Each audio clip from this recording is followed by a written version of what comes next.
No,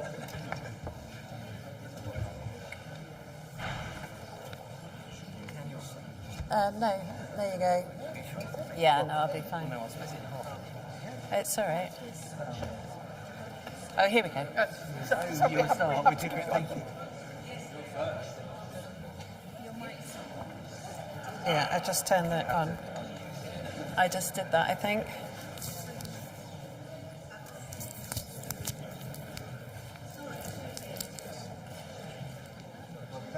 Good evening. Can I give you a very warm welcome on what's quite a chilly St Mary's, but hopefully that will keep us all alert and sharp this evening. Welcome to this particular meeting of the Witney Eco Forum. I'm very privileged to have been invited to chair this evening. My name is Gavin Collins. I'm the Bishop of Dorchester, so look after Church of England parishes across Oxfordshire, and I'm very grateful to the Forum for asking me to be involved. If I can do a couple of quick introductions and explain how the evening's going to work, but so that I don't forget it, almost the most important question, I've been asked to say that please, the bar is open throughout the evening, so at any point just wander across and get more drinks. The Church have kindly let us use the building for free, and we're hoping to generate some funds through sales of drinks at very reasonable rates, so make that. If I can introduce firstly my collaborator for this evening, which is Claire Shakaya here on my left. And Claire will say more by way of introducing herself fully in a moment, but she's the Global Managing Director of the Nature Conservancy and working particularly in heading up tackling climate change for them. And she's going to be asking on behalf of many of you the questions that have come in advance. We've grouped them together, Claire's grouped them together in thematic subjects and will be leading us through that. And then the important people with us this evening are 4 of the 6 parliamentary candidates, prospective parliamentary candidates that we know about, that have declared and been chosen by parties or declared their intention to stand when the general election comes, whenever that way may be. And in order that they're here, so furthest from me here, we have Charlie Maynard, who will be standing for the Liberal Democrats, and then Barry Ingleton, standing as an independent, Andrew Prosser standing for the Green Party, and Georgia Meadows standing for the Labour Party.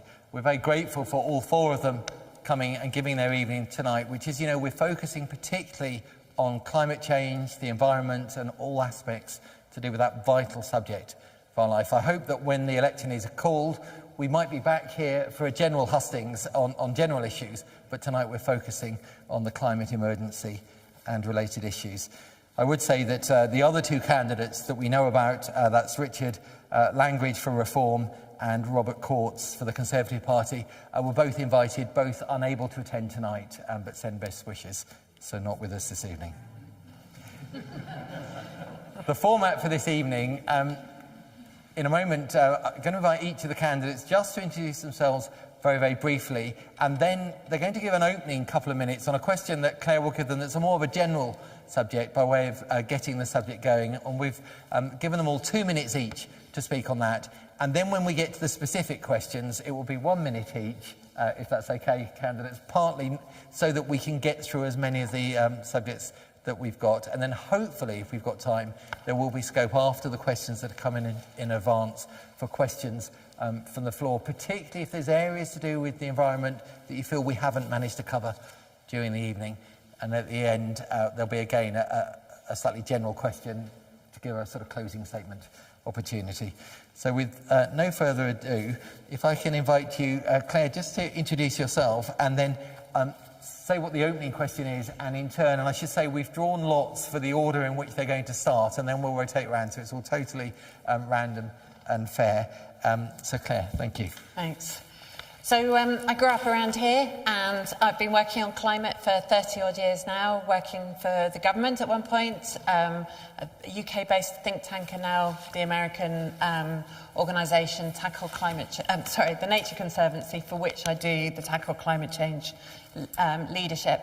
And as the candidates introduce themselves, in order to try and make the most of the evening and make sure we get some questions from the floor, I'm grouping things. So if you could pick up on the themes around your personal commitment to climate change and also how you would engage the younger generation in that, be very grateful. And Charlie, we're coming to you first. So Charlie Maynard for the Liberal Democrats. Good evening. First of all, can you hear me? Yes. Okay, good. It's a good start. Well, look, first of all, thank you all for coming, and thank you very much for organising it, and Kate, wherever you are as well. So, an introduction. So I'm the parliamentary candidate for the Liberal Democrats. I started out by studying geography at Oxford, and that fascinated me. I grew up fascinated by the world and how it worked, both physically and the human environment. And trying to kind of get to grips with that was always something that kind of just gripped me.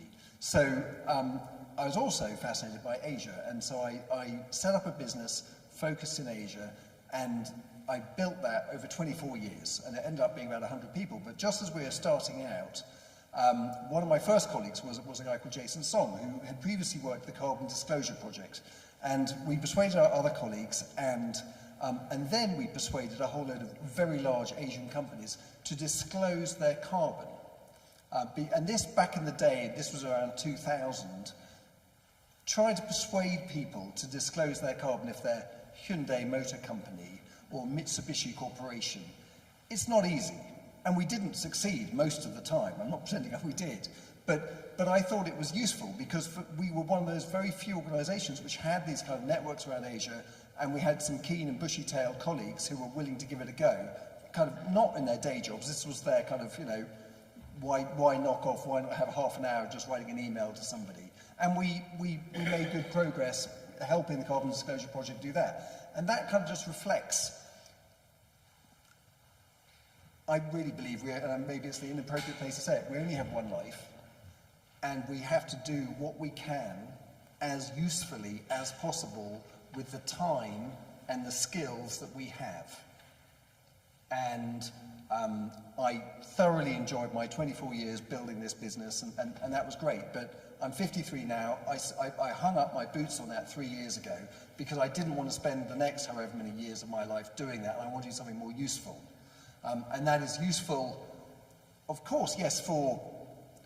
Charlie, can I give you a 15 seconds? Yes, of course for humanity, but also the environment. And whatever skills I have and want to put to play, I want to put them to play. And so that's why I'm standing, because I believe I can actually apply my skills, both to help in whatever little way I can, people as well as the planet. Thank you. Charlie, thank you. Passing to Barry. So Barry Ingleton, our independent candidate. I'll step down here if that's okay, because I'll fall off there. Firstly, thank you for coming, thank you for the invite, and thank you, everybody. This is a great opportunity to talk about the future, isn't it, really? And we're here today to talk about what we want our future to be. I should imagine those who live in West Oxfordshire, those who live, work, and enjoy what we have, know that this is a very special place. It's a special place that I call home, and it's the only place I've called home. And I'm sure that's the case for many. I am very privileged. I run a social enterprise for young people disadvantaged in life, school, whatever it might be. And I experience these young people and their lives and their concerns for the future. And the future is uncertain in many ways, from a climate, from an economical point of view, from all those points of views. And these young people are struggling in life, those that I work with, and they often say, what's the future? What's climate change? How is my life going to be better if we make all these changes? I'm very lucky, since 2010, to have my own company that helps young people. In West Oxfordshire, there are many, many different needs. And as we consider climate change, there's a cohort of young people waiting to have the example for them to follow. As I think of climate change, I know I can do more. I know that I can do better. I can be more conscious of my surroundings. But the thing that I find very difficult, and I think it's something that we have to be open, that when we consider climate change, what is the narrative? The narrative has to change so it is stronger and more positive. Because Barry, again, 15 seconds. as we move forward, we have to make sure that life isn't a sidestep, but people move forward and we have progression in our lives, not a stepwards, backwards. So that's why I'm running. We have a great place to live. Let's make it even better. Thank you, Barry. And then Andrew Foster for the Greens. Good evening, everyone. And I just want to pick up what Barry said about painting a positive vision for young people and for everyone about climate change. As I walked over here this evening across Langhall Common and along Church Green, and I'm sure some of you did as well, it really lifted the spirits. And I agree with Barry. So much of what we can do in terms of climate change gives us other benefits. It living healthier, more fulfilling lives, and so much of the actions we can take on climate change have those other benefits as well. It is the defining issue with biodiversity loss of our time. And I started working in climate change on environmental technologies around 25 years ago. That inspired me to do a course at Oxford on environmental conservation, and then I set up my own business helping mainly sort of international companies reduce their environmental impact. So I've worked in the field a long time. But as the question said, it's really challenging. How do we engage younger people particularly? We have to be collaborative in what we do. One of my colleagues here from the Green Party, Rosie Pearson, brought a motion to the District Council for a youth climate assembly, which we are planning to do in the autumn. But I think with younger people, they're aware of this issue. We have to give them the space. We have to give them the respect. We have to give them resources and tools to help us to help find the solutions. So I think, there is a positive vision. The only barrier to effective action on climate change is political will. And there's various reasons why that political will isn't in there, which I expect we'll talk about later. But really looking forward to the discussion. Thank you. Andrew, thank you. And then Georgia Meadows for the Labour Party. Hello. I'll try and keep this a bit shorter so we can get on to the fun bit. But can I particularly actually just start by thanking Barry for all he does? Sorry. It's quite an emotive thing for me.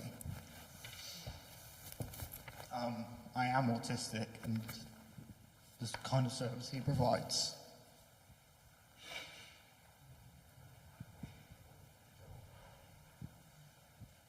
Sorry. Sorry.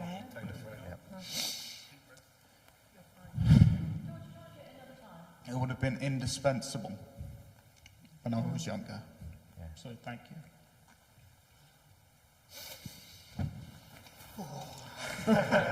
Starting strong.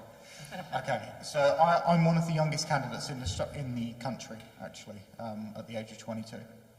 So I have, possibly the unique attribute here of having to experience the effects of climate change at its worst, whenever that comes about. So we do have an issue of action, and we refuse to take action. We refuse to build the infrastructure, the solar panels, the solar farms, the wind farms. If we refuse to properly look into and utilise nuclear energy, then we are going to fall behind, and we are going to destroy our planet. Georgia, thank you very much. Thank you, all four of you. If we can pass the mic to Barry, we're going to start sequentially, so it'll be Barry first this time. Slightly more, so a minute we're going to try and aim for, so that we can get through looking in detail at some of the themes you've helpfully begun, the four of you, to open up. But Claire. Thank you. So 70% of adults in the UK want to see more action taken on the climate emergency. District and county councils are investing and encouraging lifestyle changes.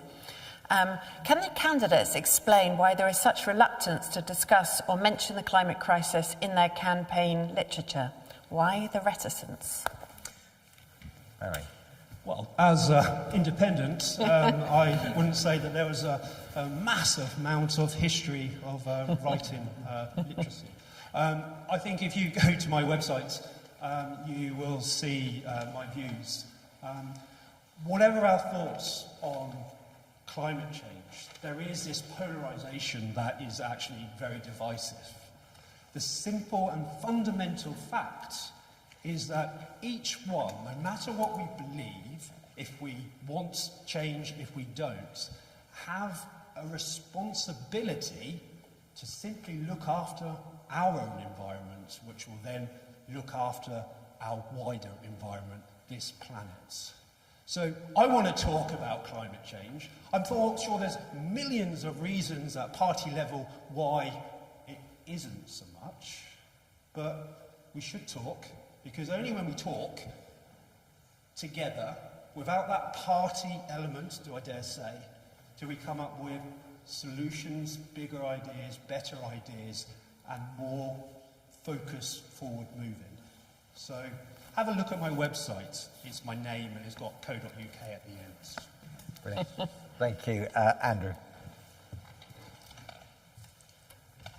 I forgot to mention, I'm also on the district council. I'm responsible for the climate change portfolio, and being in the Green Party is obviously climate change is a real core of what we're about, and it is the reason that I came into representative politics, was to do something about climate change. So I think one of the challenges is is the media. The other challenges is the lobbying that goes on. So we're seeing another wave of lobbying against climate action. I think probably around about COVID, before that, when we had the climate strikes, Greta Thunberg, and there was a lot more vigor and collaboration to do something, and there still is. It's just we're getting that second wave or third wave of stuff, particularly coming through the media, trying to slow us down, whether that's questioning the technologies, the costs. Can we do anything about it? Yes, we can. We can certainly do something about it, but that's the thing we have to grapple with, and that needs honesty and integrity from those who are working in this area, to bring people on board with us, and also to shine a light on the stuff that's trying to slow us down. It's not easy, but I think that's the key thing we have to do, and pick up that momentum again. Andrew, thank you. Georgia. So I'll try and keep this one incredibly short. On behalf of the Labour Party, especially the Witney Labour Party, climate change is real. It is existentially threatening and certainly avoidable if we act now. The Labour Party does have plans to establish Great British Energy, which will be an independent, a publicly owned company, which will provide clean and green energy at competitive rates, bring down energy bills, while also providing a standout company, a standout example for the rest of the country. And we are still aiming at net zero by 2030. Thank you. And then back to Charlie, if we can pass the mic on. Thank you. Having a go at the question on why are they talking, not very much. I think Tories don't talk because they believe they will get more votes by being divisive, venal, short-termist and populist, and they stick to those guns. I think Labour is quiet about it because they're terrified of any reason that will stop them winning the next election. So when they take down 28 billion down to 15 billion, that's just because they don't want to be on the wrong side of anything that could be nailed against them. And there was an article in Nature this week, which was the costs, the damage from climate change is going to be 6 times bigger than the costs to mitigate staying under 2 degrees. Yeah. So the damage is 6 times bigger than the mitigation costs staying under 2 degrees. So we need to move fast because it's going to be better for all of us, better for the planet, and it's going to be cheaper. But neither of those parties are willing to sell that to the voters. Thank you. The next question will be starting with Andrew and Claire. That's great. Great. So, science tells us that approaching net zero too slowly will mean that we have greater climate impacts. So speed is essential. Please, can you comment on your party's thinking on the pace of climate change and your commitment to grown-up cross-party cooperation?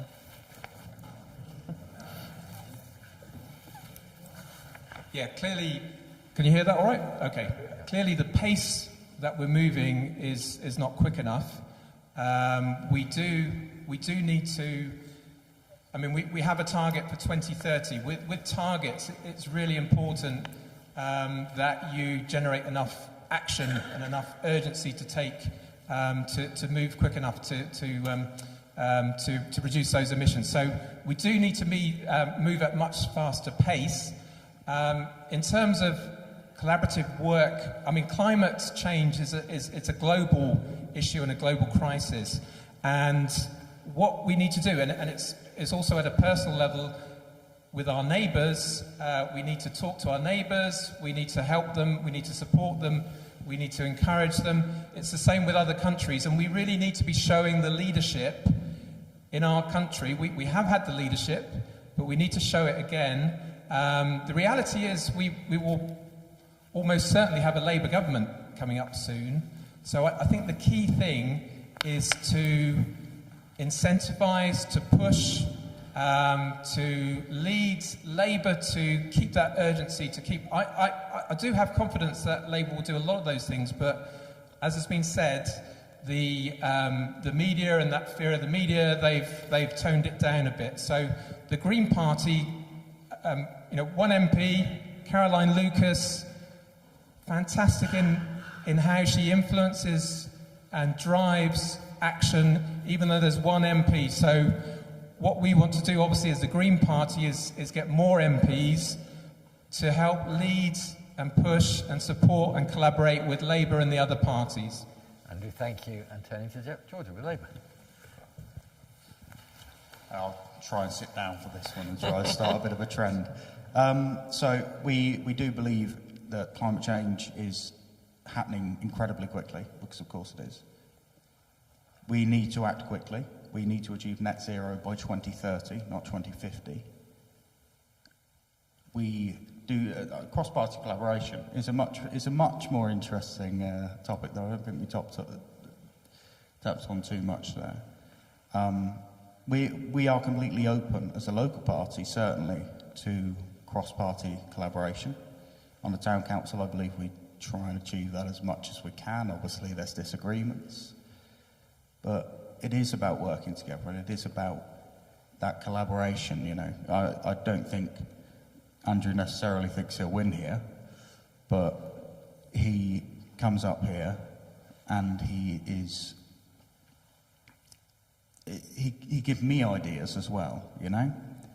He gives me ideas, he tells you exactly what he thinks. And I completely, you know. Thank you. Brilliant, thank you. I'll pass that to Charlie. Great. Well done. So the Lib Dems believe that it should be 2045 for net zero rather than 2050, and that, you know, that's good, it's quicker, but ultimately what matters is how do you get there? Yeah, because frankly, it's, you know, anybody can pick a number out of the air. Scott Snats just said. Sorry. The closer you can hold it, the better for the. Right. Yeah. Okay. Apologies. Okay. So Scott Snats just gave up their crazy target of 75% by 2030 because they had done none of the work to get them there, and it was unrealistic. So setting unrealistic targets is foolish. working together, 2 of us are on the executive for the district council. 3 parties, Labour, Greens and Lib Dems, have worked together for the last 2 years and worked together very happily. And there's a lot of talent in those councillors which are not Lib Dems, and it's enjoyable. We leave the party politics at the front door of the executive and we get on and do our jobs. And I think that's why we are voted in. That's the job at hand, and we do that. The single biggest hurdle to doing that at a broader level nationally is our ridiculous voting system. We've got a first past the post system which does all of us no favours. And if we're serious about a democracy, we need a democracy which serves our country, and we don't have one at the moment. Thank you. I can pass on to Barry. Did we just say grown-up politics? Yeah. I am standing as an independent candidate because I believe that cross-party collaboration has to be a future that we look to strive towards. Not just on climate change, the NHS, education, etc., etc. The party is hindering progress. We talk about division. Well, division is very, very clear. We should be bringing together. We should be collaborating. We should be saying, my idea is this, or my idea is that, or what about this? And collaboration between the parties has to happen, not just at national, but at local. If I was voted, I don't like that pitch, we need one single voice that is willing to work at town, district, county, that says, I don't mind the party. I'm interested in the idea, the concept, and you as individuals. That's the important thing. And cross-party collaboration will speed up not just climate change, but all things, because we spend far too much time having little digs. Look at Prime Minister's question time.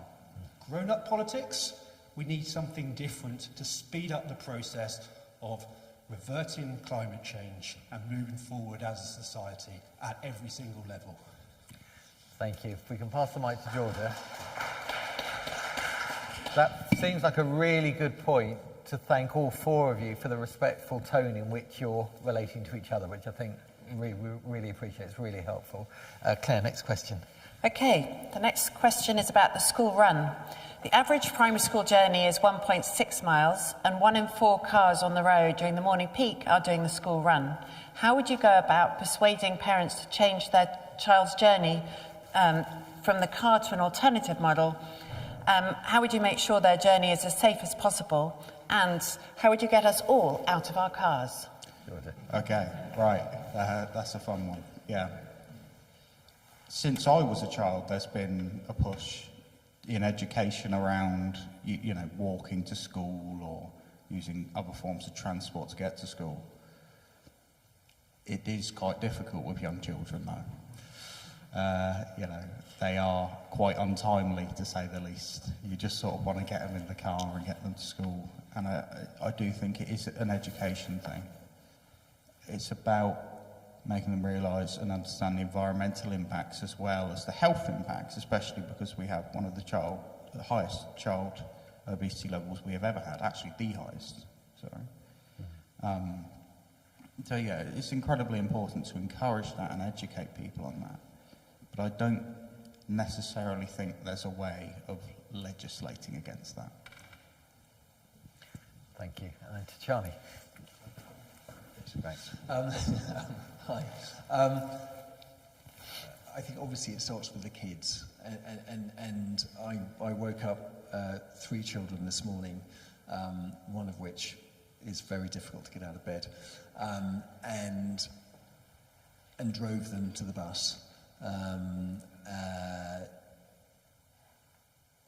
think it's about a conversation. You know, it's a conversation at the kitchen table. It's not just about a conversation at school. It's about how, you know, what is our footprint, not just in the school run. It's just how do we live our lives. And, you know, we have a gas tank in our garden. Yeah, and it's like, why do we still have that? What are we going to do about it? And whether it's the school run or getting rid of that gas tank or buying electric car, which we have, it's incrementally trying to do better. Each of us. Sorry, thank you, I got it. So how do we get out of our cars? Well, I've spent the last 3.5 years, I used to be the chair of the Witney Oxford Transport Group. I didn't start it, it was started 10 years ago. But until I'm now the executive member for Planning and Sustainable Development. But broadly, when I stopped doing my business, I thought, look, politics is scary, and I'm not sure I want to do it. But if I decide not to do that, what I would like to do is try and get a little toe in the water by doing something genuinely useful. And if I don't want to do the politics, it doesn't matter, because I'll still have done something useful. So for about 1.5 years full time, I just worked on that railway project as a volunteer, finding the route, funding with others, but myself significantly, funding 3 technical studies, which were sufficient to then get the County Council to fund £170,000 worth of feasibility study, which was published last November, because we live in West Oxfordshire. The A40 is a flaming disaster, and the worst bit of news I can give you this evening is it's going to be 30 minutes slower by 2031 than it is now. And yet the national government will keep force feeding us 600, 700 houses a year till kingdom come. And that, we need a plan.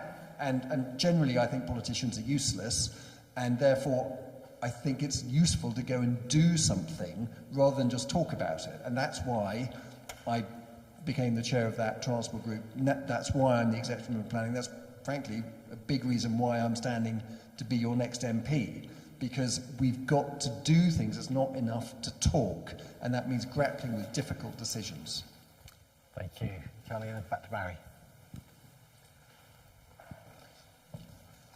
I think the very first question that we need to ask, and as a parent, I'm more than happy to try and answer it myself, is why do we feel the need to drive our kids to school?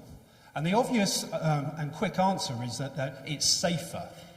But I think we have to answer the question of, well, why is it so dangerous? And what has changed, say, from the last 20 years? Now, I used to walk nearly 4 miles to school and back.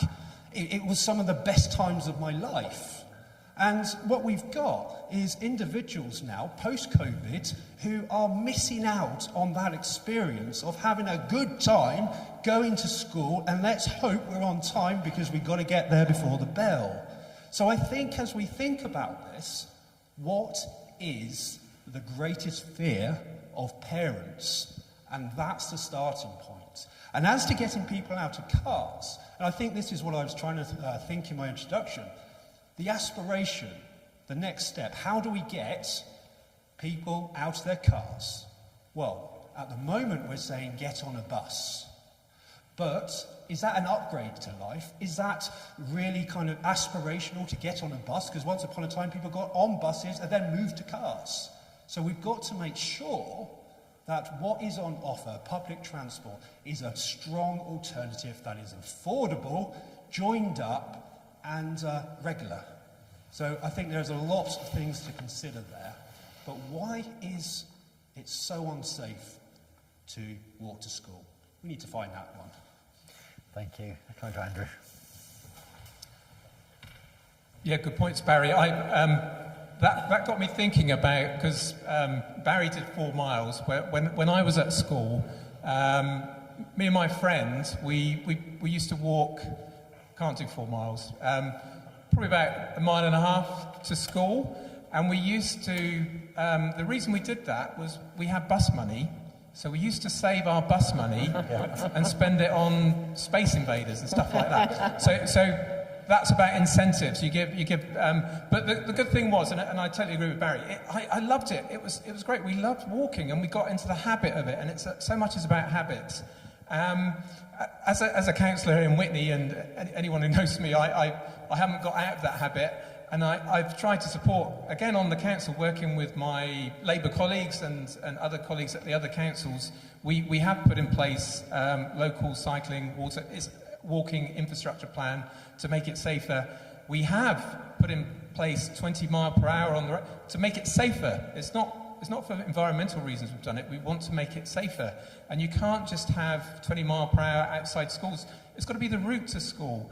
But there are so many other issues as well. So it's about planning. You know, if people, a lot of it's about the parents. You know, you're in a rush. You don't have. You might be going off to work. The school might be too far away. You know, are we making our children travel too far to school? You know, in terms of that. So there's a lot of things. What I'd really love to do to have more time to do is to give the schools and the parents a chance. And I think schools and the parents are the key, actually, to work on solutions that we as politicians can support, because I think a lot of the ideas will come from those groups who are struggling to do it at the moment. Andrew, thank you. We're back to Charlie to start the next question. Claire. Great. So, climate change is a global challenge. Do you think we should increase our foreign aid to help reduce emissions in other countries and to help them tackle the impacts of climate change?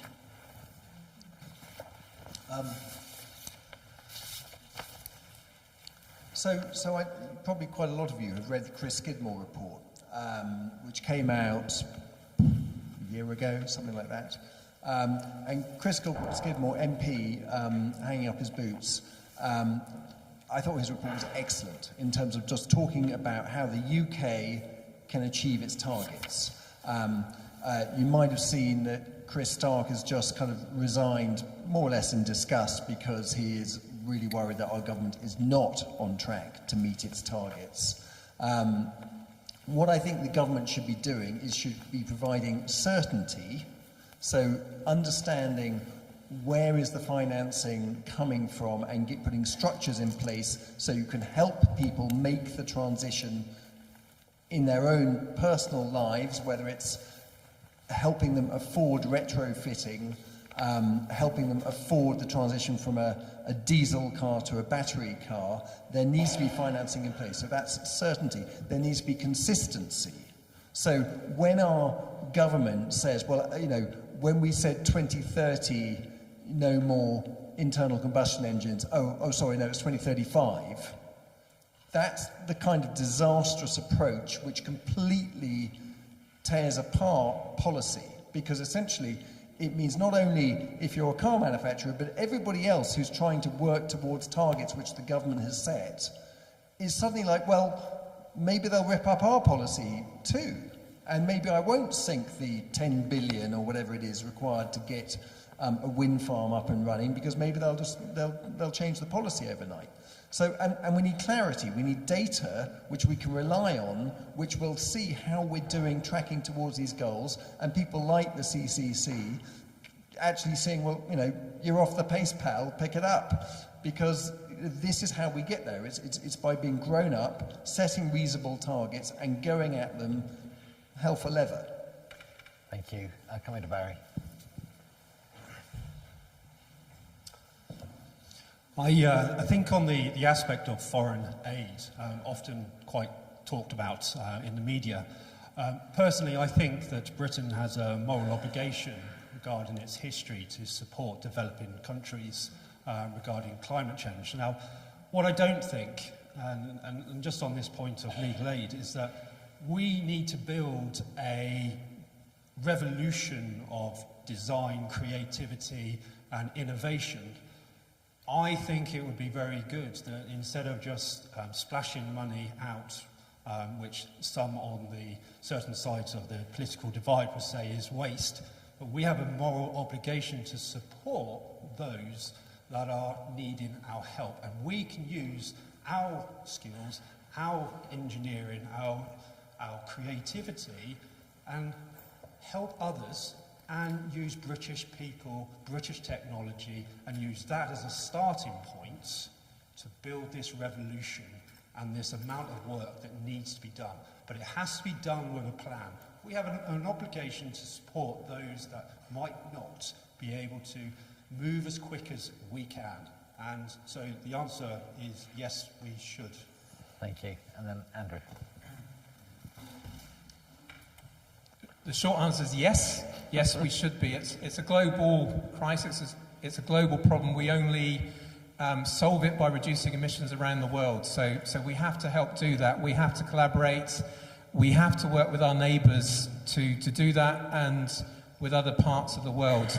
One concrete step would be to put in place again the DFID, the Department for International Development, which was abolished by the Conservatives. And that new department, whatever it's called, obviously climate support would be a key part of that. And I think one of the key things is to, yes, we do as a country, we've got a historical role.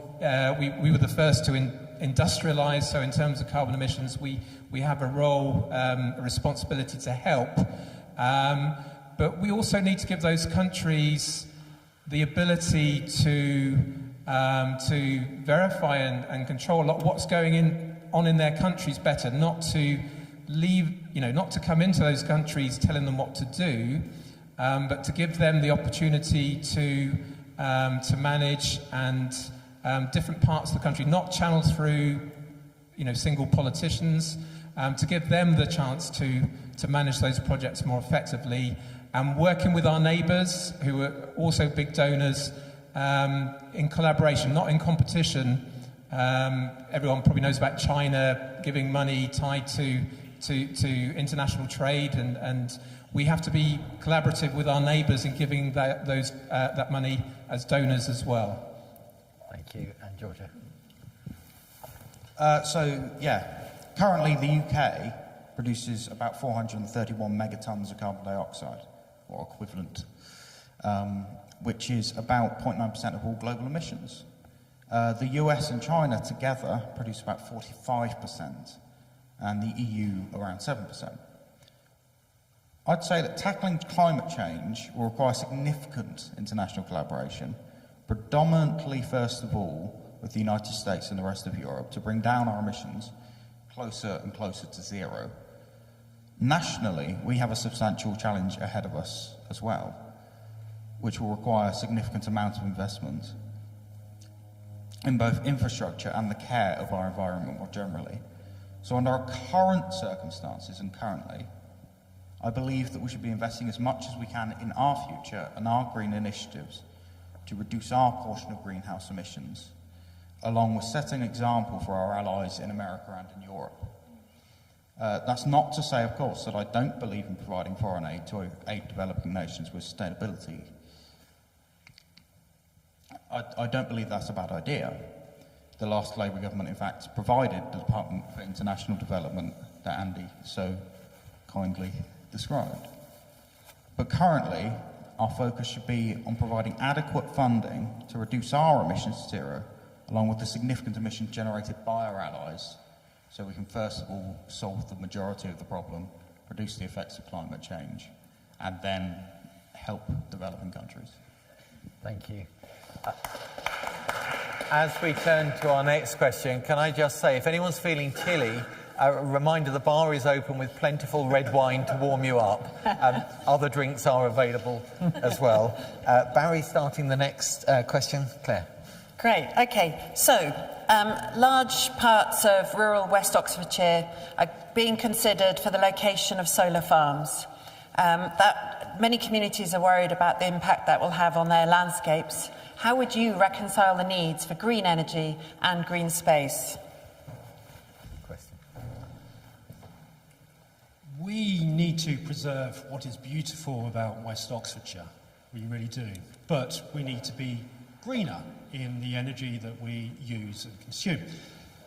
I find it very difficult to be able to understand how we can turn fields into shiny things that we can see from space. But what is the answer?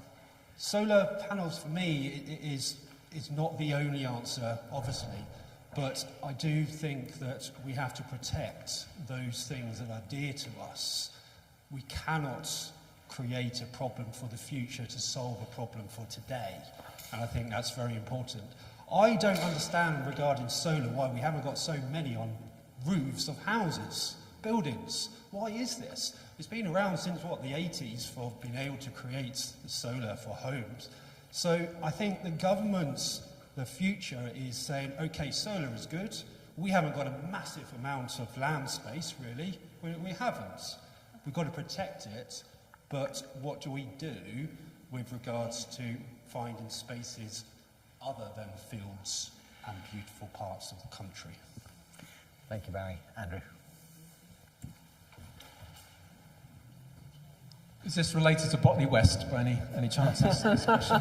So yeah, we having worked on planning committees now at the town council and now at the district council for a number of years, we certainly need to take a planning approach, which is looking at these projects in terms of the land that's going to be used. So I don't think we should be putting solar panels on the best farmland. With the Botley West project, there are some landscape views which we should avoid. But the challenge, and coming back to the point about solar panels on buildings, we should have more solar panels on buildings, absolutely. But you can't get enough solar panels quickly enough on buildings to make a big difference. And that's why projects, or a big reason why projects like the Botley West Solar Farm have come forward. We have to be really careful. We shouldn't build over all that land, or put solar panels over all that land. But that's the reason. It's the urgency, and you can move quite quickly with solar panels. I'll tell you a quick story. Although I mainly work with business, 15 years ago, I as a new consultant in the renewable, working with a consultancy, we worked on a project for Wiltshire Council looking at their sustainable energy resource. And we did some presentations. The biggest and best resource was wind. Wind, onshore wind, it's windier down in Wiltshire than here. It's more limited here. But the local councillors, I won't say which party, but you can probably guess, said there aren't going to be any wind turbines in Wiltshire. And you know what? 15 years, there aren't any. There aren't, Swindon's not really in Wiltshire County. But what they did do was they put lots of solar panels on the land, which doesn't give as much energy generation as solar panels, but it just shows that things and the reason they said no was at that time, onshore wind had been demonised in the Telegraph and other papers, so that's why they didn't do it. And we have to be careful, get the right technologies in as well. Thank you, Alan Georgia. So yeah, it is always a difficult question to approach. West Oxfordshire and Oxfordshire more generally have some of the most beautiful green spaces across our country. So is covering 5 miles, 5 square miles of it with solar panels a good idea? Now bear with me, I'm not specifically commenting on Botley West, but I'd say yes. So something the size of Botley West can produce the power for the equivalent of the whole of Oxfordshire and then some. It's imperative to prevent climate change that we build large solar farms, that we build more wind farms, that solar panels go on roofs, and that nuclear power is properly utilised and explored. I'm not advocating again specifically for the current proposals of the Botley West Solar Farm, but it is truly essential that we build these types of infrastructure. If we don't have the infrastructure to achieve net zero, I know that I'll live in a future where our green spaces will become yellow spaces and then brown spaces.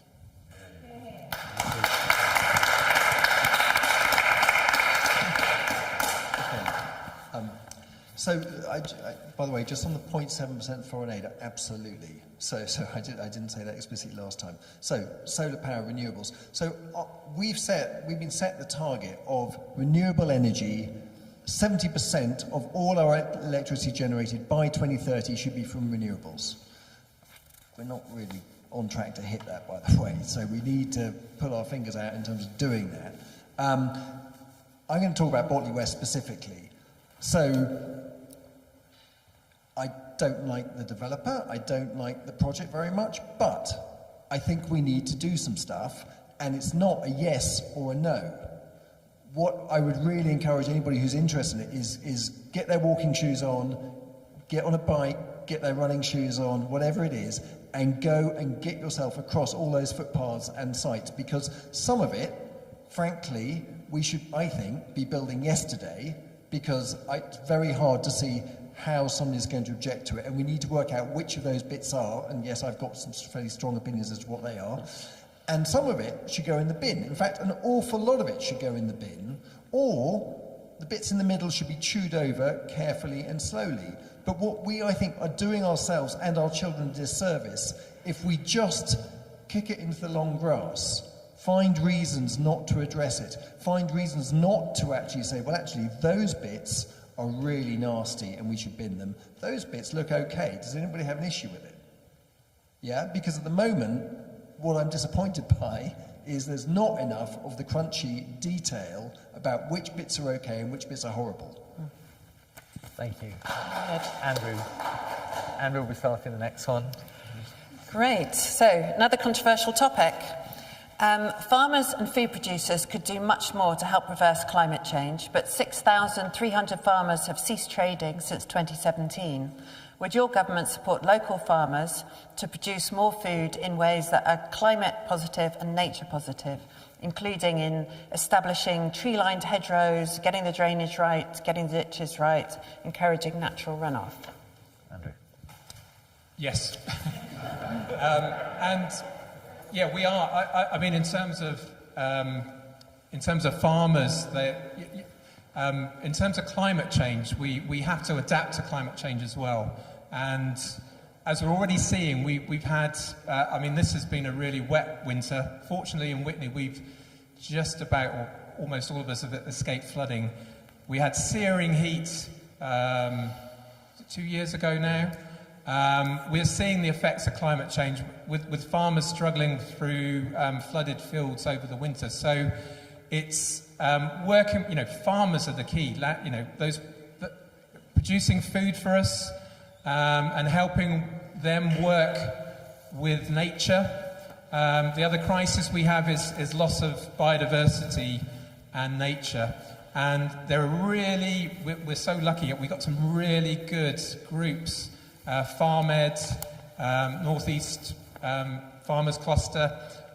We've got some really forward-thinking farmers who are really working hard to do that, and that includes, I've been involved in discussions with the Cotswold National Landscape about what do we do in terms of hedges? How do we increase the amount of hedges? Because hedges are brilliant for nature, protecting fields, acting as buffer. But also, in the stormier weather, hedges tend to stay put.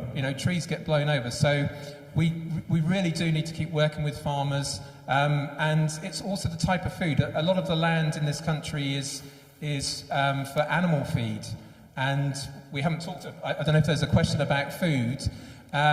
We also have to shift our diets, eat less meat, but the meat we do eat should be good quality meat from local producers. So we need to shift our diets as well, because so much of the land, I don't know if any of you have seen that map of, we talk about solar farms, it's a tiny part compared to how much of our land is used for grazing and animal feed as well. So we need to look at that as well. Thank you. Giorgio. So I think one of the biggest problems that farmers have in general is, do I dare mention Brexit? Currently, to export, it costs, there are significant export taxes if you are exporting your food or your wheat, your meat, your whatever. And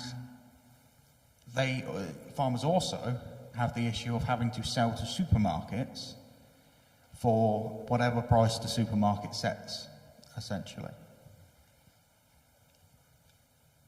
Hedgerows, bear with me here, The reason that there are less hedgerows is because of efficiency with farming. Because you can't just go straight on a tractor. You have to go out of the field, come back into another field. You can't just go straight through a hedge, you know. Otherwise, that upsets the biodiversity, I think. We need to pay farmers properly. Quite bluntly, we need to properly pay farmers for the produce they produce. In this country, we shouldn't be importing as much, because that's another issue that we have with Brexit. Is it now costs less to import the products that our farmers could produce, but it costs a lot to export it. Thank you. Back to Charlie.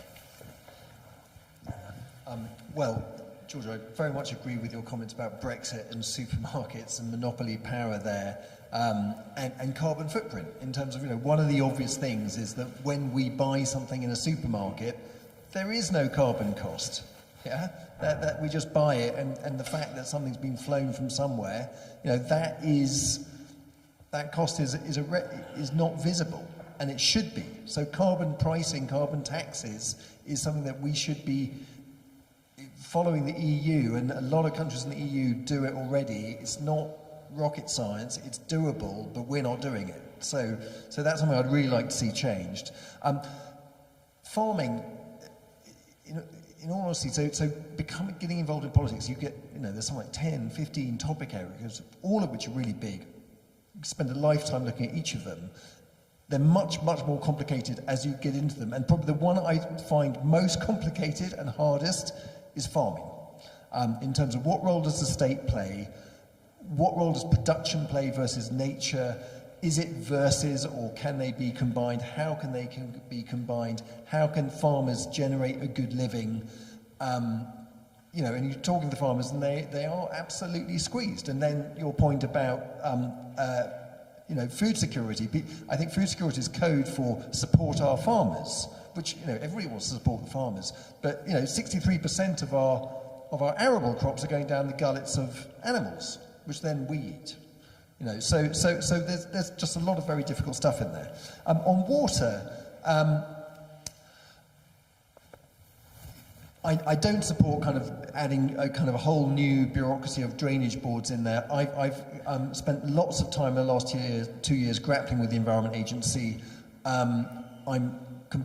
If there's one thing I'm proud of, I think it's stopping the 120 houses to be built on the moors, where we got the Environment Agency to rezone their flood maps, having the developer being granted permission. Now, we may not stop all 120 houses, but we've stopped a lot, and the rest of the moors is never going to get built on. So but it's complicated. And again, all these things, you dig into them, they get more complicated or less complicated. So we've got main rivers and we've got ordinary water courses in none of which are maintained in West Oxfordshire. And if you want to dig out a ditch in West Oxfordshire, which is classified as a main river, which to you and me looks like a ditch, good luck. Because the Environment Agency's Byzantine permitting will make it, we're still 2 years on trying to clear out a ditch behind Bablock Hythe Static Caravan Home. We've been going at it for 2 years. So, and that's because essentially the country, us as people, politicians, the Environment Agency have not come to an agreement as to how we manage flood control versus ecology. Yeah? Because if you dig out that ditch, you chew up the ecology. But you might need that dug out to clear away from some static homes or whatever. And therefore, ultimately, what is happening in West Oxfordshire at the moment is nothing gets done. I don't know what the answer is, but it's a problem. Thank you. Barry. I think the simple message is that we need to support farmers. Having been related to a farmer for 25 years, I know the effort and work that goes into every hour. The common thoughts that we often talked about was that the amount of effort that goes into producing a pint of milk compared to the price of a pint of water bought in Tesco's. I think the important thing is that we need to be sustainable. We don't need to be producing We don't need to be importing, foods from across the world when they can be grown in this country. It's as simple as that. We need to support farmers. That individual that I talked about spent most of the 90s losing £1,000 a week because he couldn't get the prices. You know, longer farms. He could not get the prices. We can combine the understanding that farmers have for the land to help them produce the food that we need to reduce our carbon footprint on the world stage, and look at how this environment that we have can be used in a productive and perhaps quite an affordable way. But farmers need to be supported, and whatever solutions are put in place, they need to be paid fairly, because they know the land, it's in their blood, and they know how to look after it, and we need to give them the power, the opportunity to create the environments that we need and the food that we want to eat. Thank you, Barry. George is going to be starting the next question. Claire. Great. So the quality of water in our rivers is a serious concern, and yet Thames Water's financial position is seriously precarious. How would you ensure that the responsibility of shareholders is properly exercised to secure the funding needed to address this issue? And one questioner asks, I am in my late 70s. Will I see the Windrush flowing clear and unpolluted in my lifetime? So it's important to note that the illegal sewage dumping has been happening much longer than Thames Water's financial struggles. Thames Water is in its current mess due to repeated failure by the management of Thames Water and repeated failure by our government to prevent and legislate against the dumping of human waste into our waterways. More people have waterborne diseases than ever before, putting even more unneeded strain on our NHS, to the point that some people are turning up with diseases that the NHS cannot test for or treat. Under a Labour government, failing water companies will be put under special measures to force them to clean up their mess and protect our waterways and protect people's health. Labour will give water regulators the power to stop the payment of water bosses' bonuses until they have cleaned up their filth. Labour will introduce severe and automatic fines that water companies cannot afford to ignore, and Labour will ensure that water bosses who oversee repeated law breaking will face criminal charges. In regards to the person in their late 70s, it is an awful reality we're in with Thames Water. I can tell you that a Labour government will do all of that. And I can also tell you that the Windrush was flowing clear within my lifetime and within everyone on this panel's lifetime thereby. And under a Labour government, I think it will, yes. Thank you. Charlie. I'm going to split it into two, just national and local. So nationally, privatisation has been a complete disaster. 35 years of mismanagement financially, environmentally, and this is where we've ended up. And it's going to be a long time sorting it out. The sooner that Thames Water is put into special administration, the better. It's still going to be a long walk to freedom, because those shareholders deserve to lose every penny, and frankly the creditors deserve to lose every penny. They've got 18 billion of debt, and people are going, oh, maybe they lose 40%. We need to find a way they lose 80%, because that's the money that we should be used to fund what's going on before they come to all of us and say your bills are going up 50%, because that's what is coming to a place near all of us very soon. So, and our government really just wants to hide under a stone. So that's that side of things. On what we've been able to do locally, so we've got no statutory power over Thames Water. However, we've got a voice as District Council. Two of my colleagues are up in Nottingham right now presenting, because we've been shortlisted for a national award for what we've done over the last 2 years going after Thames Water. And Thames Water traditionally just threw a vast data file over the fence at you and just said, good luck. And, you know, data files aren't that enormous, particularly if you have friends at WASP who can help you. And what we did is take apart that data, and basically they rig their data. So there are 4 components that go into how large your capacity needs to be. There's the population of the catchment, there's per capita consumption, how much we all use, there's the EA's, the Environment Agency's multiplier, and there's the infiltration, how much our pipes leak. And for every single one of those components, Thames Water's just been going, it's just really outrageous. So Carlton's population was seesawing by more than 2,000 per year. The per capita consumption sometimes was high, sometimes was low, depending on what they wanted.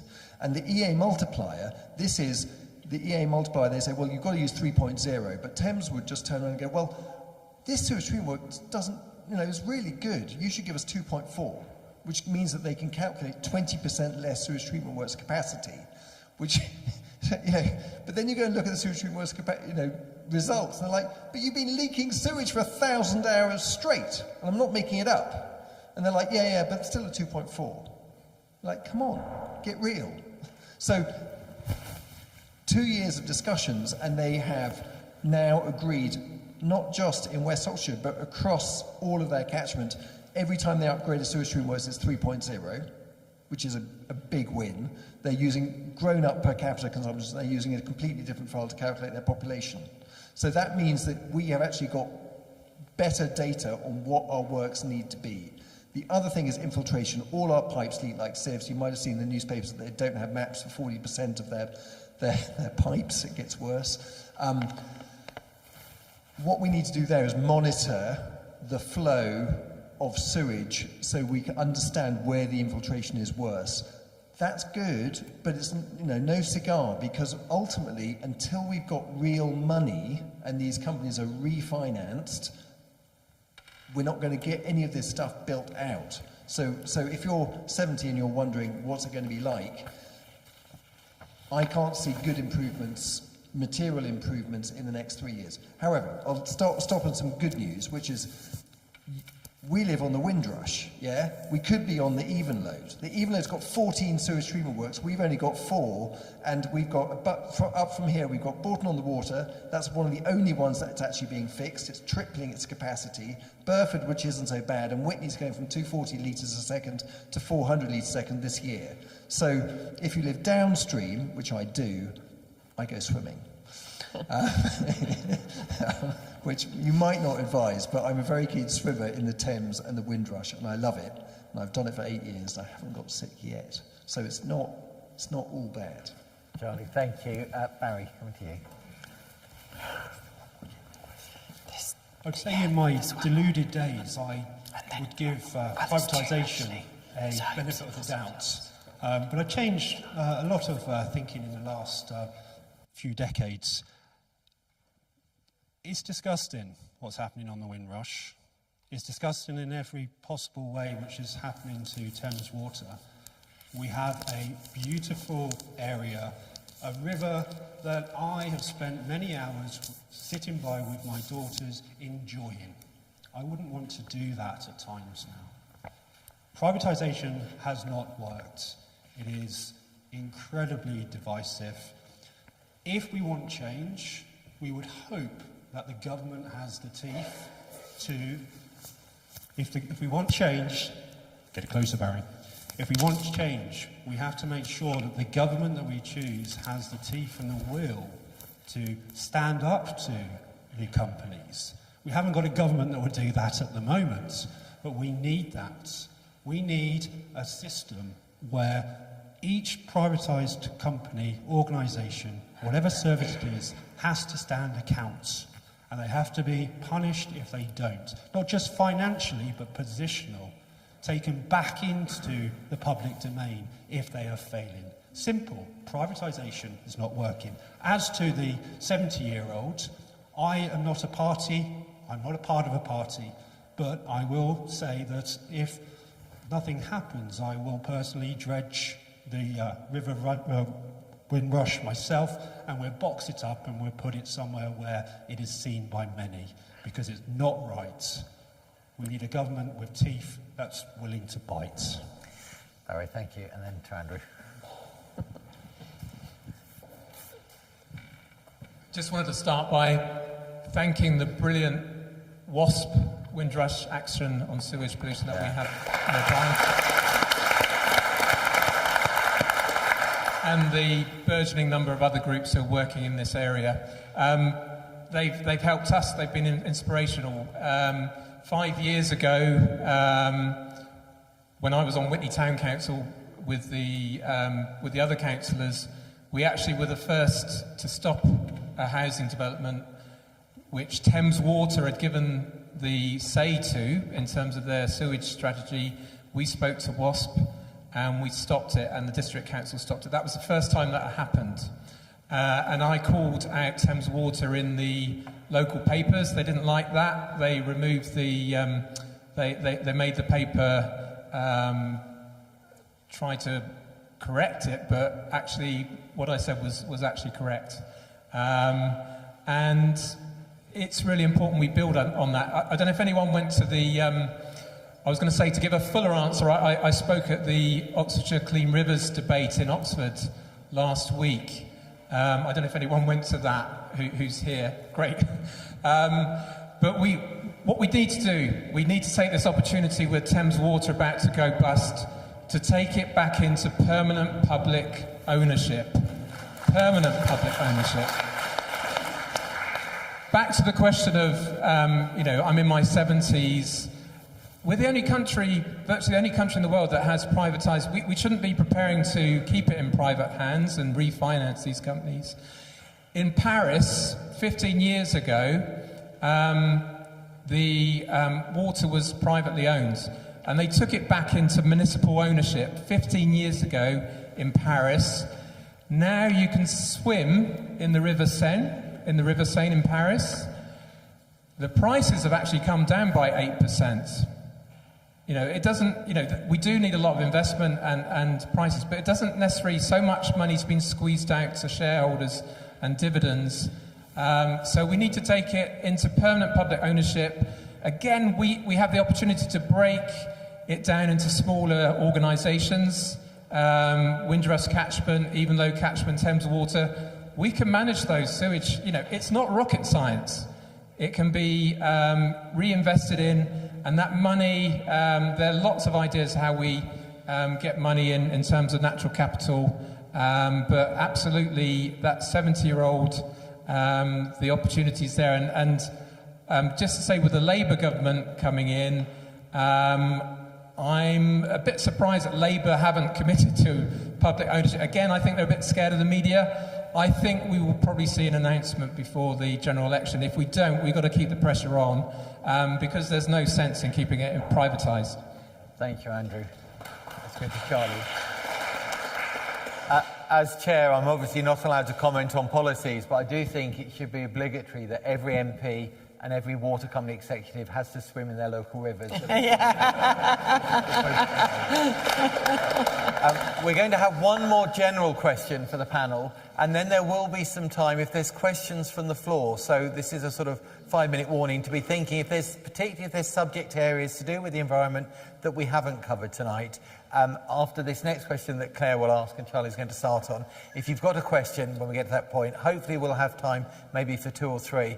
Put up a hand. I'll invite you to come to the microphone at the lectern to ask the questions so people can hear. But first, a general question.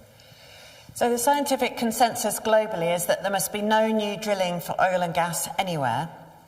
How would your party respond to the current attitude of maxing out the North Sea?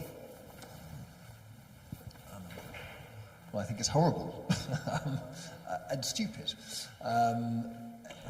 We're just storing up trouble for ourselves.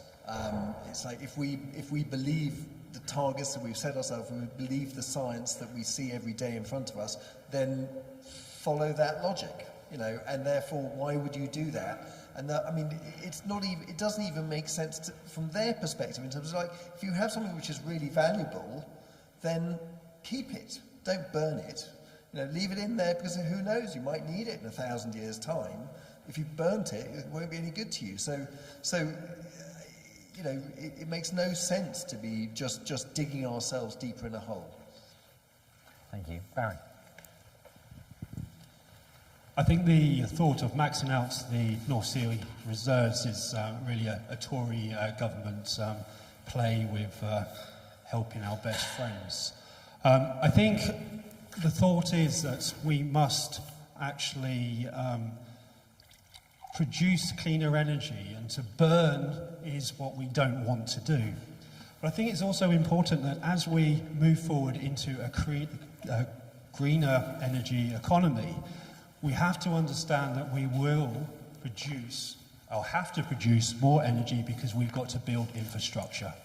So I think we really have to make sure that as we move forward with a wise step. And that step is that we need to act quickly, and we need to produce everything that we need to move forward to a greener lifestyle and a greener economy. Maxing out the North Sea oil, I don't think it's a good thing. I don't think we should be doing it. I think it is directed for other purposes and gain, and I think we should stop and make sure that we are heading to alternative energy uses. Thank you. Andrew. I think we're all going to agree on this one. Good. Yeah, we shouldn't be, and I think it's worth thinking about why we've got to this stage where the government is trying to do that. We had the Ukraine crisis, we had the energy crisis, we had gas prices going through the roof, and oil linked to that as well. And rather than, which they have in other European countries, because they where they haven't got their own local resource, they've managed to reduce their energy usage by, I think, around 20%. In our country, we only managed to reduce it by 1%. So we can have security by weaning ourselves off oil and gas. I wouldn't mind so much if we actually owned the oil and gas that's going to be produced there, but it's partly Norwegian owned, and it's just going to go onto global markets. So I think the companies and investors behind that took the opportunity to lobby government to do this. It's not about security. We can store oil and gas. We can, if we have a pipeline from a gas field, that's quite vulnerable in terms of security. We need to spread things around, and we need to reduce the energy that we're using and have much more distributed renewable energy. That's the best way to get that security, not to max out the North Sea oil. Thank you. Jordan. It's foolish. You're right, Andy, we do all agree.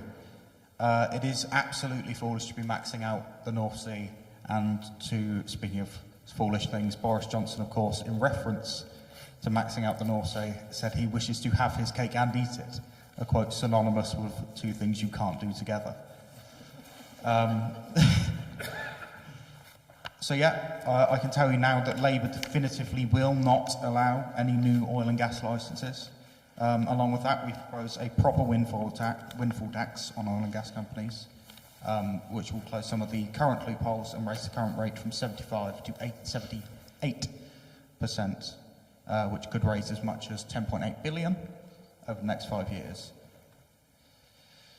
I think you touched on something quite important there as well, in the fact that getting rid of oil and gas isn't just about achieving net zero, because there is an incredible volatility that comes with buying oil and gas internationally from Russia, a country, from places like Russia, places that are incredibly volatile, and that we don't necessarily want to be buying anything from, never mind something we rely on so heavily. So that's just one of the many, many arguments for creating a net zero sustainable country. Thank you. Thank you for all your answers to those. As I said, time for questions if we have. If I can encourage you, please, questions, not statements. We want to hear from our candidates, and the more succinct you can be, the better. Gentlemen here, if you'd like to come to the microphone, and then if we have time, lady at the front. So yes, no. For anyone using a hearing loop, it is important, please, to come. Thank you. Thanks.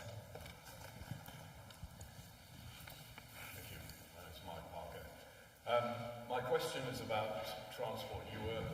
All the candidates in your answer to school journeys implied that what they'd like to see in the next 5 years, by the end of the next government, in our area is an increase in the use of public transport and a strong decrease in the use of cars and the numbers of car journeys. What would you actually be saying that a government should do in terms of either legislation or specific actions to achieve that? Thank you very much. Barry, you're first up. I think it's important that as we move forward into getting people out of cars, and I've already said this, that we need to make sure that we have a public transport system that actually is desirable and able to be used. We need to prioritise. We can't expect people to get out of their cars if the public transport system is not there. And I think if we think of West Oxfordshire, the problem with West Oxfordshire, and I see it with a lot of the young people that I work with, we are in an incredibly isolated district. We are.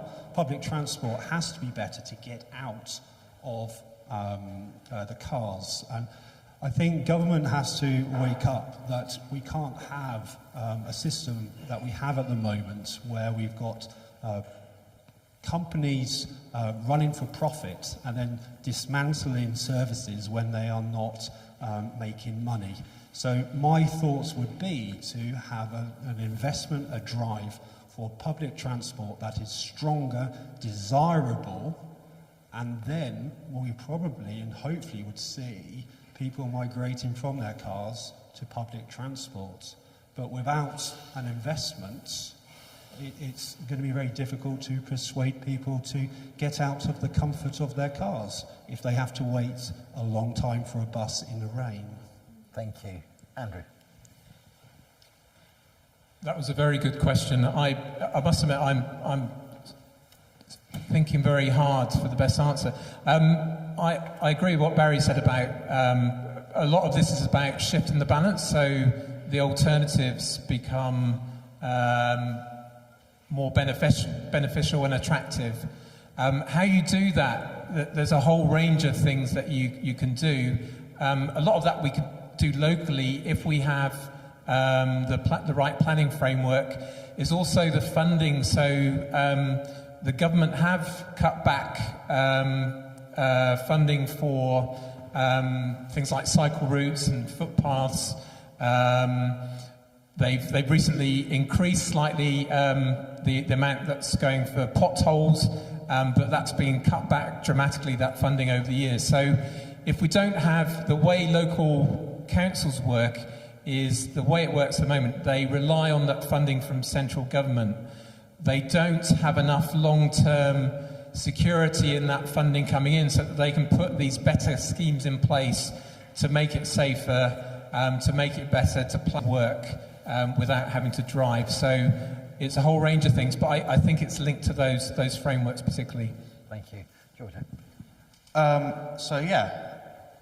Down to public transport. The amount of stuff we've done quite locally, I say locally, Oxford. In Oxford, there is a significant amount of investment that's been put into having purely electric buses, which is considerably more desirable. And how, a regular bus is more carbon friendly per person, and an electric one is even more so.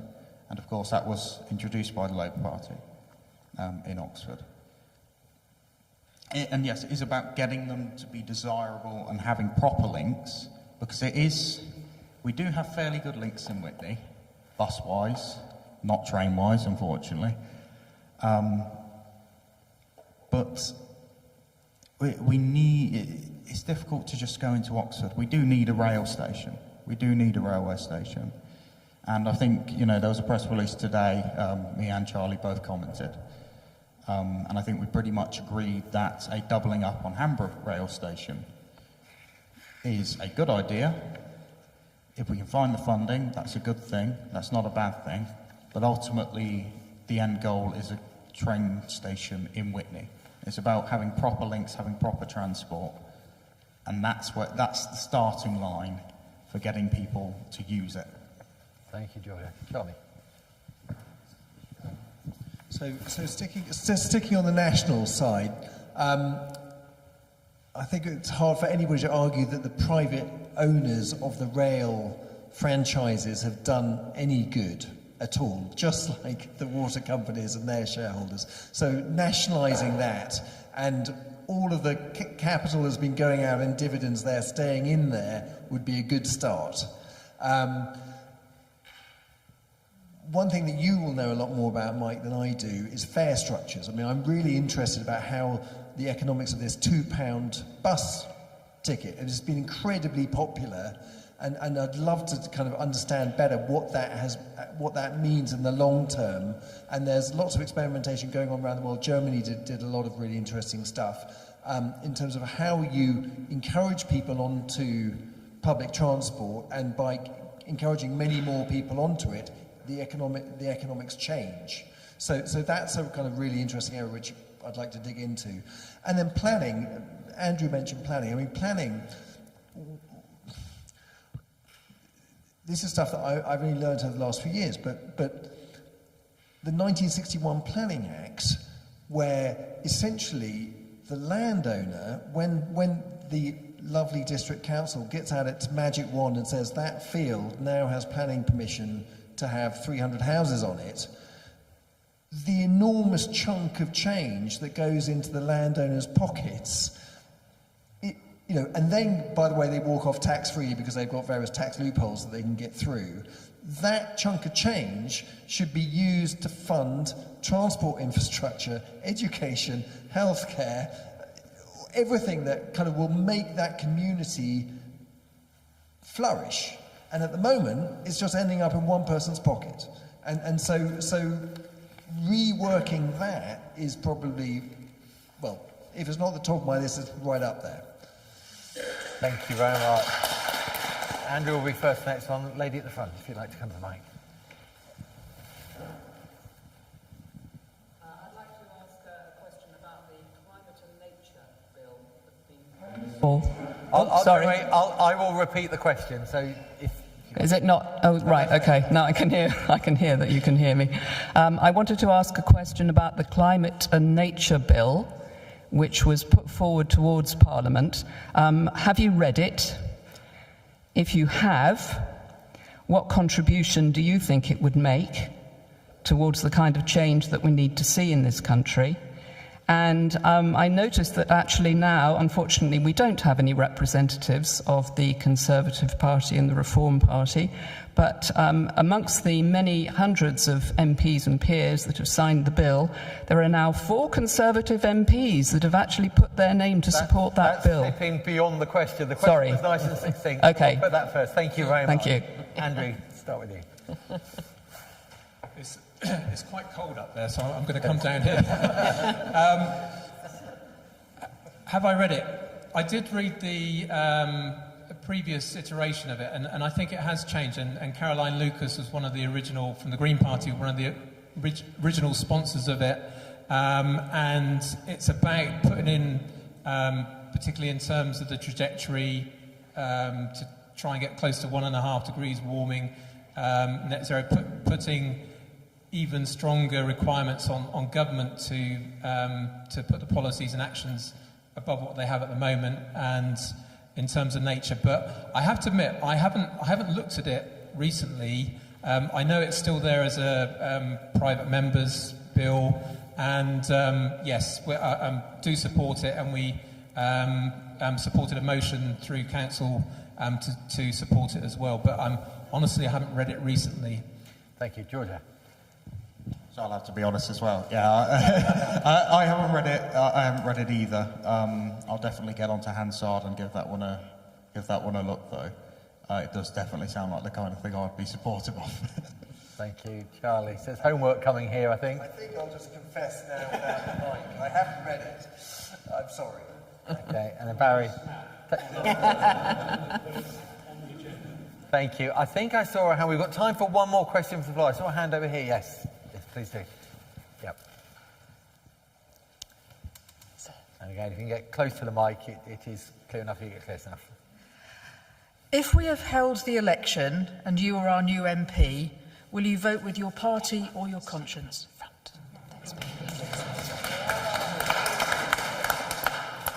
Georgia. Ooh. Yeah, it is one of the questions, it's one of the big questions that comes with being a member of a political party. You know, you've received their backing, you've received, in a lot of cases, well, if we were elected, certainly, the majority of the votes, in as far as a majority can be in a first past the post system. I would vote with my conscience on most occasions, I would have to say. Thank you. Charlie, Michael, thanks. Well, Barry's obviously got the easiest job.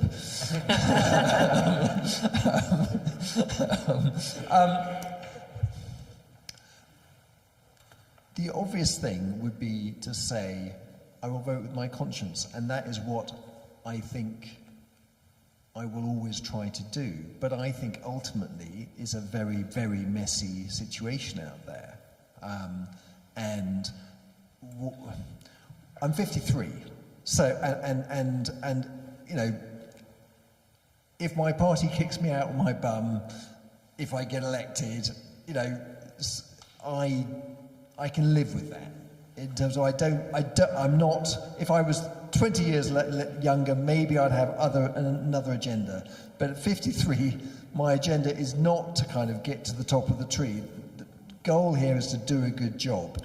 But the reason why I'm not doing the easy answer is because I don't think it ultimately is that easy. And I think it is probably about lots of very, very painful, difficult compromises which you probably live with for the rest of your life. And,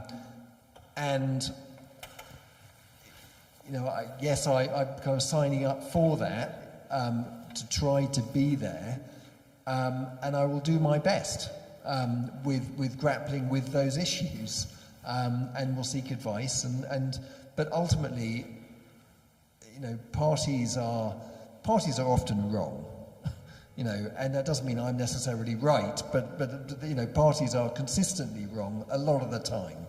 So I don't think we have to be kind of overly hidebound to always follow the whip. Thank you. Barry, as our independent candidate, can I reframe the question for an independent? What principles would guide who you worked with if you were the MP? Very good. That's why you're the bishop. Let me think. Obviously, I'm interested in the voice of West Oxfordshire. That's the most important thing. Anyone on Facebook, there is a little group that we have called the Voice of West Oxfordshire.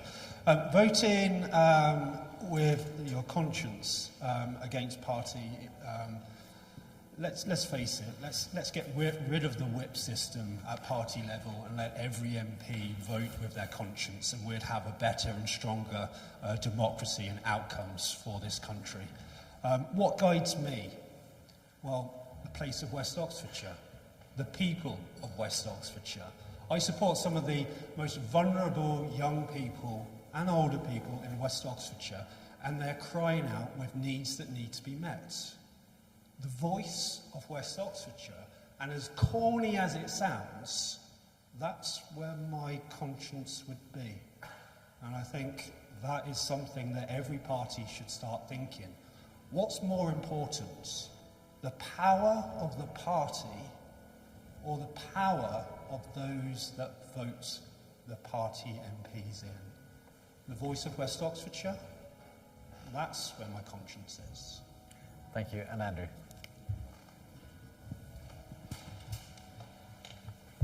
I only joined a political party around 6 years ago.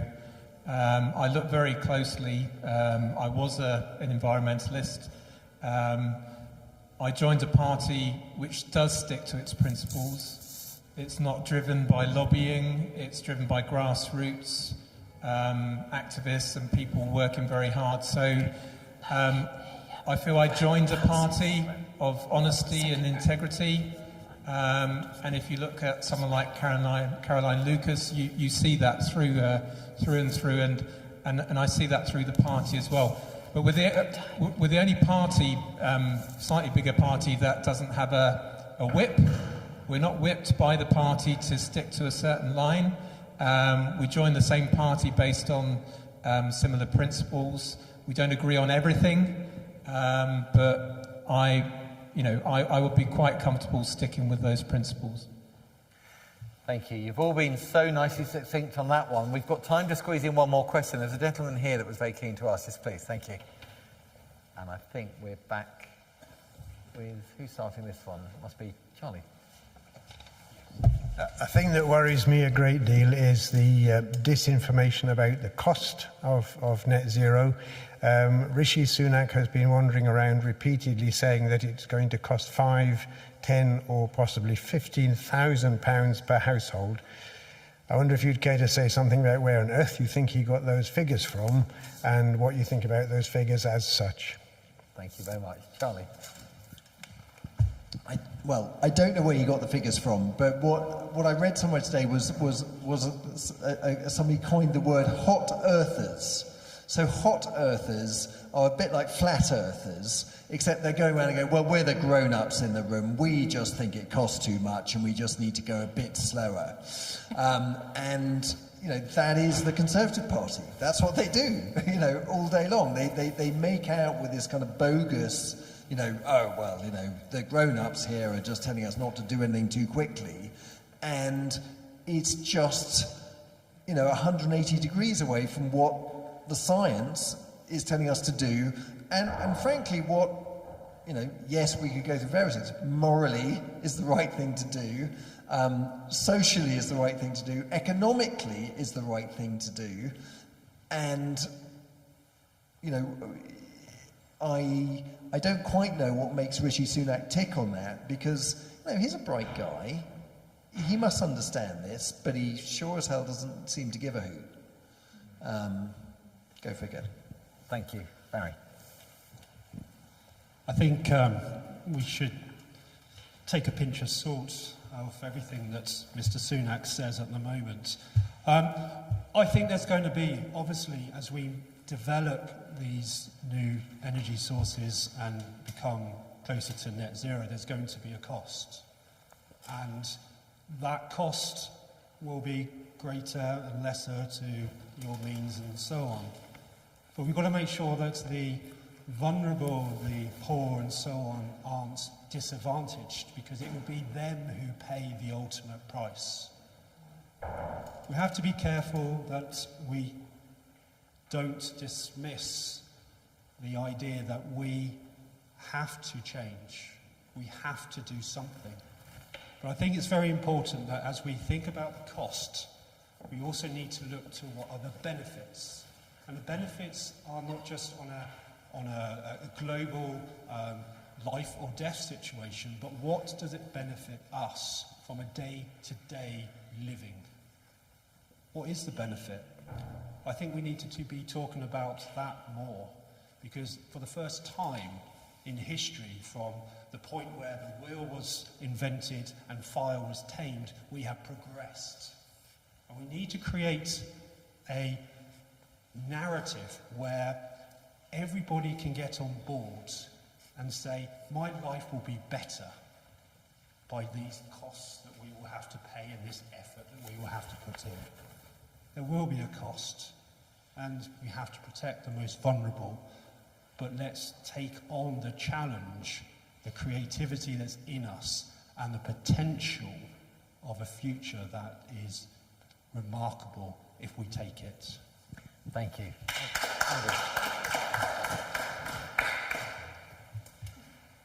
I agree with Barry again about the benefits, pushing the benefits. So the not taking action, the costs are far higher. And a lot of this is about, as markets and technologies change, if there's consistent government policy and the right signals, the costs come down. A lot of the work that needs to be done in terms of insulating our buildings, in terms of changing the way we heat our buildings, the technology's there and it's developing, the costs will come down. What's not there is the consistent government policy that helps plumbers, heating engineers, people producing electric cars, maybe that gives them enough confidence to develop and bring those costs down as well. There are still the signals, so it's not all bad, but it's a case of shifting how we do things, shifting the technologies that we use away from fossil fuels. You know, the costs will come down eventually. Solar PVs come down rapidly in terms of costs. So it's not about costs, it's a lack of political will. That's the reason. All these barriers can be overcome by political will. So we will do that, and I think there will be a change over the coming years in terms of that with the new government. Thank you. Georgia. So I think he probably got those statistics from The Onion. So I appreciate Barry's comments on poverty and So I grew up as one of the poorer people, as one of the less advantaged people. I am a care leaver. I grew up in poverty. If we currently have an opportunity to make our country a green energy superpower, to make our bills the cheapest across the world, never mind Europe. And if my mother could pay half on our energy bills, that's the difference between, a meal. That's the difference between meals for weeks. If we don't grab this opportunity, we're fools. Thank you. We've got time just for some closing comments from each of our candidates, and Claire's going to ask them a question by way of sort of a setting for the closing comments. And Barry, I think we'll be coming to you first on the rotation. So Claire. Great. So the UK some years ago made cross-party agreement about some of the most ambitious climate commitments at that point had been made by anyone. Mark Carney is our old head of the Bank of England, identified climate mitigation as the greatest commercial opportunity of our time. But again and again, the Independent Committee on Climate Change and the Parliamentary Committee on Climate Change are setting out recommendations about what the UK government should be doing to get onto track for meeting our commitments. What do you all personally commit to do to try and get us onto track? Thank you. Barry.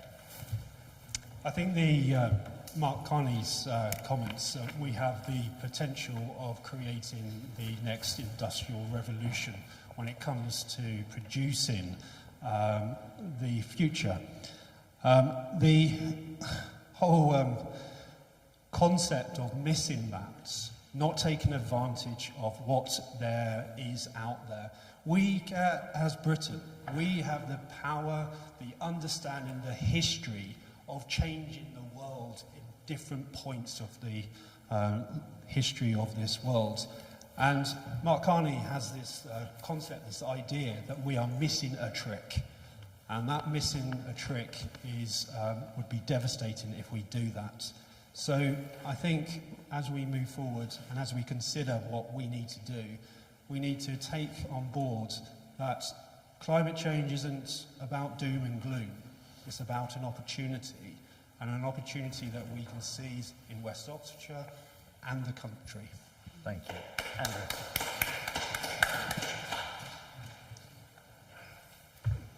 Yes, it's an opportunity, and we have to do it, and we have to get back on course in what we do.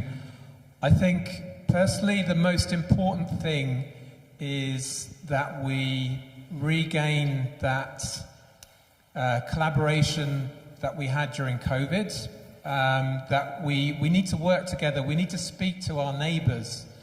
Some of the things, even like how we heat our buildings, how we generate electricity, we should be doing that with our neighbours, and that's partly from local government and national government, how we encourage that. But we need to collaborate, talk and work with our neighbours And I come back to it, it's a global crisis and it's a global solution. We need to work, talk and collaborate with our neighbours and other countries around the world. It's all about political will. We can overcome that, and I really think we will, over the next few years, get back on track. So let's be positive and let's work and talk with our neighbours. Thank you. Georgia. So the reason we haven't seized this opportunity yet is because our government has shown a constant disdain towards environmental groups. They made the unfathomable decision, of course, of allowing for no oil and gas licences in the first place. Now, our government is undeniably anti-environment. So I understand that there is incredible potential. As Barry says, the next industrial revolution, that is the scale we're on. I understand the potential that our transition towards net zero will provide. That's why Labour wants to build GB Energy. That's why we're going to provide a national fund to help ramp up development and investment in new green technologies. And we also need to be worried about workers, because there are workers in these industries, in these unsustainable oil and gas industries, a lot of them. And we do need and Labour is currently working on policies alongside trade unions in order to best transition those workers over into new technologies, into solar, into wind. Because they should play a central role in shaping, implementing and benefiting, of course, as West Oxfordshire hopefully will benefit from our transition to net zero. And that's what Labour's going to do. We're going to get Britain's future back, apparently. Thank you. Charlie. Okay, I've got three things which are quite disparate, but I'm going to go with them. First thing, so Mark Carney, commercial opportunity, we should grab it. We're not going to at this point in time, because our economy is going nowhere and nobody wants to invest in this country very much because we've set it up as a really difficult place to do business. And if we want to be part of the global environment and take leadership, we need to take economic leadership by getting inside the single market, getting inside the customs union so we can actually do things with our neighbours. And we need to regain what we used to have, which was a real leadership role in environmentalism. And we've lost it. And we can't do things alone. And you know, I never thought I was going to get involved in politics. Brexit changed that because, you know, as somebody said to me, we are no longer a serious country. We've got 68 million incredibly capable people, and we are letting ourselves down. And bluntly, the two largest parties don't want to talk about it. It's like, we've got to go there and deal with it. So that's one thing. Second thing is, I'm going to give an apology. Andrew, I'm very sorry about a leaflet that came out last week, which was misleading. And one of the reasons that all of us, and I think the other candidates I'm up here with are fantastic. But one of the reasons why anybody wants to get involved in politics is they want to do a good job. They want to make it a better place than they started with. And sometimes there are mistakes, and that was a mistake, which I didn't write, I didn't sign off, but it's got my name at the top, and I have to take responsibility for it. So, I'm sorry. Thirdly, and being very kind of hard-nosed here, it's been nice chatting, but the reality is there's an election, yeah? And we've got a ridiculous voting system called First Past the Post, and you are all well-informed people who will be doing your research as to who is most likely to beat Robert Courts in this constituency, because when you put an X on that box, you're not voting for the Prime Minister, you're voting for your MP. This time in 2019, the Greens stood down for us, and we came in at 18,000 votes to 33,000 to the Tories and 8,000 to Labour. So more than double Labour's vote last time. Since then, we now lead the county in alliance with the Greens and the district in alliance with both Labour and the Greens, and it works very happily, and I love that. Labour's declared a non-battleground seat. Don't take that from me, Google it yourself. Non-battleground Labour Witney. So they are not running hard at 211 seats to win 439. John, I'm going to ask you to wrap up. I'm going to wrap up. For the environment. So please use your vote wisely. Thank you very much. Thank you. You're all here this evening because you care about the environment, and obviously it's one of the most vital subjects, if not the most vital, that we're facing. These 4 candidates are here this evening because they all care about the environment, and we're very grateful to you for your time and for the way you've shared tonight. Before we thank them, I'm going to invite Kate Banks, who's the convener of the Witney Eco Forum, just very briefly to tell us how you can be involved, because it's not just about what MPs do or candidates, it's about what we all do. And Kate's just very briefly going to give us the next steps with the Eco Forum. Kate. Oh, thank you. That wasn't part of the brief.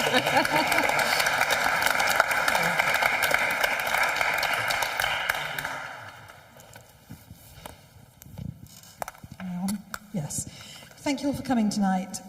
Those of you that come to the Eco Forum regularly know that we meet on the second Thursday of the month. My mind went blank then.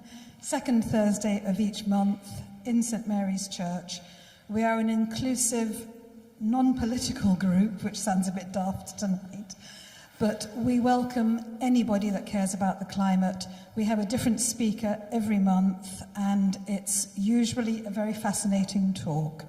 So if you don't normally come and you would like to be involved, please do give your name at the door if you haven't already done so, and we'll put you on the mailing list. One negative of the Eco Forum is that we don't have a website. I've been trying to remedy this for some months. I've applied for funding. I haven't got it. So I'm appealing to anybody that has enjoyed tonight. There will be a collection at the door.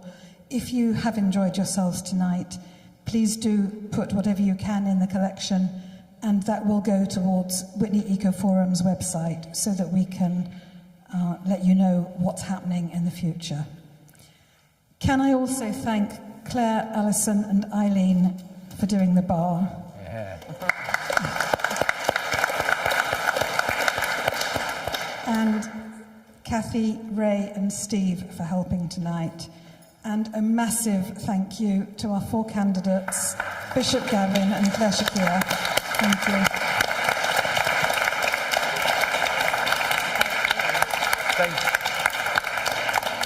Thank you, Kate. On behalf of Claire, who's been co-presenting with me, thank you for the wine, which we weren't expecting. I love the fact that electoral law means we're not allowed to give our candidates bottles of wine, but we will enjoy them on your behalf. But can we think again, Charlie Maynard for the Liberal Democrats, Barry Ingleton, Independent, Andrew Prosser for the Green Party, and Georgia Meadows for the Labour Party. Thank you for all that you've done tonight, and for the guts of offering yourself before the electorate, which does take guts, and we appreciate that. So can we show our appreciation?